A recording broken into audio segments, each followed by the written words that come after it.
ओम श्री गणेशाय नमः। श्री शिव महापुराण रुद्र संहिता पार्वती खंड 55वां अध्याय। इस अध्याय में हम जानेंगे शिव पार्वती तथा बारात की विदाई, भगवान शिव का समस्त देवताओं को विदा करके कैलाश पर रहना और शिव विवाहोपाख्यान के श्रवण की महिमा। ब्रह्मा जी बोले, हे नारद, इस प्रकार ब्राह्मणी ने देवी पार्वती को पातिव्रत्य धर्म का उपदेश देकर मीना को बुलाकर कहा, अब इनकी यात्रा की तैयारी कीजिए। मीना ने भी तथास्तु कहा और वे प्रेम से विभोर हो गईं। तदंतर धैर्य धारण कर काली को बुलाकर उसके विरह से व्याकुल हो उठी।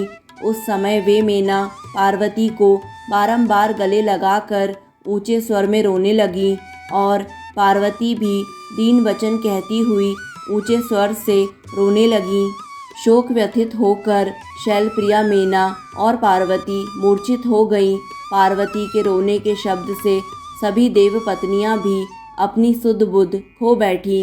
उस समय सभी देव स्त्रियां रोने लगीं तथा अचेत हो गईं।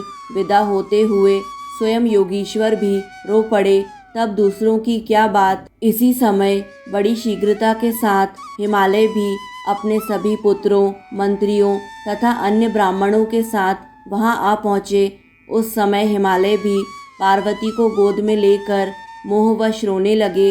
हे वत्से, इस घर को शून्य कर तुम कहाँ जा रही हो? इस प्रकार कह करके वे बारंबार रोने लगे। तब ब्राह्मणों के साथ उनके ज्ञानी तथा श्रेष्ठ पुरोहित ने उन पर कृपा कर अध्यात्म विद्या का उपदेश देकर उन्हें समझाया। महामाया पार्वती ने विदाई के समय माता पिता तथा गुरुजनों को भक्तिपूर्वक प्रणाम किया और वे लोकाचारवश जोर जोर से रोने लगीं। पार्वती के रोने से वहां उपस्थित सभी स्त्रियां, माता मीना, सगे संबंधी तथा अन्य भी रोने लगे। इस प्रकार पार्वती की माता, सगे संबंधी तथा अन्य स्त्रियां, भाई, पिता तथा सखियां अत्यंत प्रेमवश बार बार रोते रहे।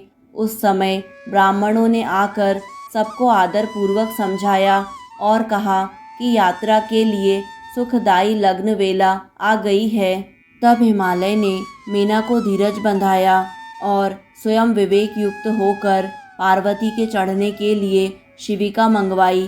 तदंतर ब्राह्मण स्त्रियों ने पार्वती को पालकी में चढ़ाया और माता पिता, ब्राह्मण आदि सबने आशीर्वाद प्रदान किया। मीना और हिमालय ने महारानियों के योग्य उपचार पार्वती को प्रदान किए और अन्यों के लिए सर्वथा दुर्लभ द्रव्य समूह दिए। हे मुने, पार्वती ने अपने माता पिता, गुरुजन, ब्राह्मण, पुरोहित, संबंधी एवं स्त्रियों को प्रणाम करके प्रस्थान किया। परम बुद्धिमान हिमालय भी अपने पुत्रों के साथ प्रेम से विभोर होकर पालकी के साथ चले और वहां पहुँचे जहां सभी देवता ठहरे हुए थे। तत्पश्चात सभी लोगों ने भक्ति से सदा शिव को प्रणाम किया और प्रशंसा करते हुए अपने नगर को चले आए। तब पार्वती के कैलाश पहुँचते ही सभी लोगों ने बहुत बड़ा उत्सव किया। शिव जी ने पार्वती के साथ अपने स्थान पर पहुंचकर कहा, हे देवेशी, मैं तुम्हें पूर्व जन्म का स्मरण करा रहा हूँ और यदि तुम अपनी लीला से उसे स्मरण करती हो तो बताओ, तुम तो आज से नहीं जन्म जन्मांतर से मेरी प्राण प्रिया हो। ब्रह्मा जी बोले, इस प्रकार अपने स्वामी महेश का वचन सुनकर हंसती हुई शिवप्रिया पार्वती कहने लगी। पार्वती बोली, हे प्राणेश्वर, मुझे सभी बातों का स्मरण है, किंतु हे भव, इस समय आप चुप रहिए और आज जो कार्य उपस्थित है उसी को शीघ्र कीजिए। आपको नमस्कार है।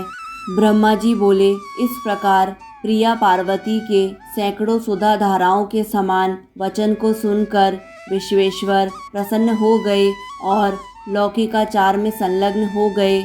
शिव जी ने अनेक प्रकार की भोजन सामग्री एकत्रित कर नारायण आदि सभी देवगणों को नानाविध मनोहर भोज्य वस्तुओं का भोजन कराया। उन्होंने अपने विवाह में आए हुए सभी लोगों को यथा योग्य विधिवत उत्तम रस से संपन्न भोजन कराया। तब भोजन करके नाना रत्नों से विभूषित सभी देवताओं ने अपनी स्त्रियों तथा गणों के साथ चंद्रशेखर को प्रणाम किया।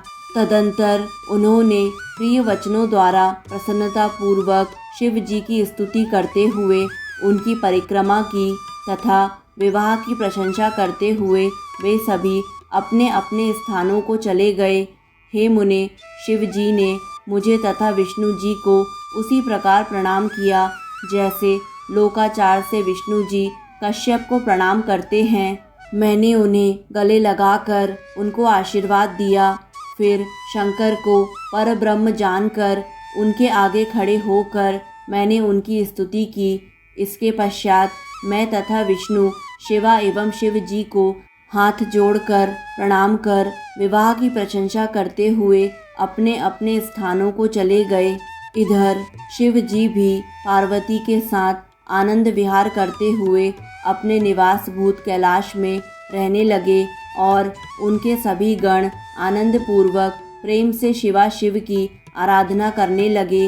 हे तात, इस प्रकार मैंने शिवा एवं शिव के विवाह का आपसे वर्णन किया।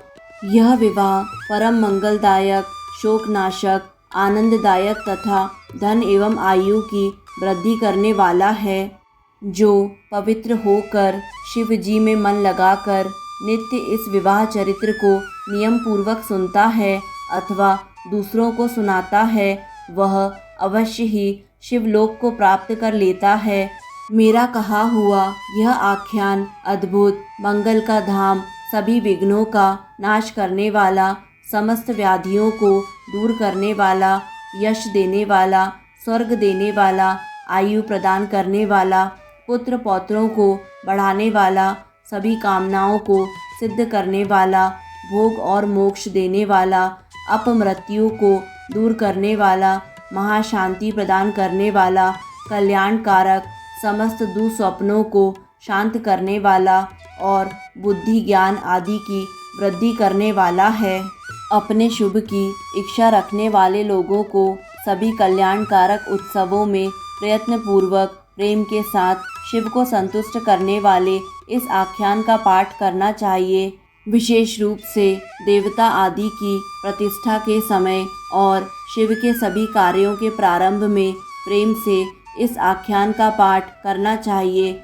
जो पवित्र होकर शिवा शिव के इस चरित्र को सुनता है, उसके सभी कार्य सिद्ध हो जाते हैं। यह सत्य है, इसमें संशय नहीं है।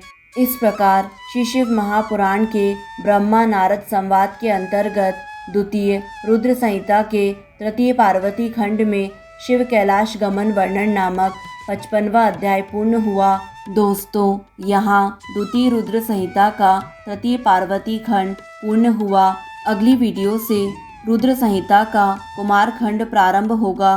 दोस्तों, आगे आने वाले सभी अध्यायों को निरंतर सुनने के लिए हमारे YouTube चैनल आध्यात्मिक कथाएं को लाइक करें, सब्सक्राइब करें और बेल आइकन पर प्रेस करें। धन्यवाद।